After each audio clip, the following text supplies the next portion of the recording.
নমস্কার বন্ধুরা, তোমরা যে আগের দিন লেস ওপেনিং এর ভিডিওটা দেখেছিলে সেই লেসটাকে আজকে কাজে লাগাবো। তো আজকে পুঁথির লেসটাকে আমার এই জর্জেটের শাড়িটার সাথে লাগাবো। তো দেখো একদম পুরো লুকটাই চেঞ্জ হয়ে যাবে শাড়িটার। প্রথমে শাড়িটা ধরে ভেবেছিলাম যে সামনের দিক দিয়ে লাগালেই ভাল লাগবে, তারপরে মনে হলো না, শুধুমাত্র পুঁথিগুলো বের করে রাখলে দেখতে বেশি ভালো লাগবে। তো যেমন ভাবা তেমন কাজ, ঠিক সেইভাবেই আমি শাড়িটা লাগিয়ে নিয়েছি। আর দেখো কি সুন্দর না ফিনিশিং এসেছে।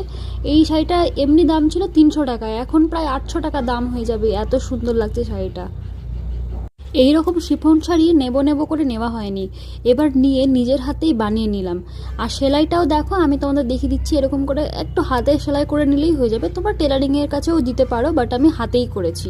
খুব সুন্দর লাগছে শাড়িটার আউটকাম। এই শাড়িটি তৈরি হয়ে গেলে আমি আরেকটি ব্লাউজ বানিয়েছি নিজের হাতেই, সেটা দিয়ে পেয়ার আপ করবো। তো তোমরা দেখে বলো ফুল লুকটা কেমন হয়েছে। Thank you.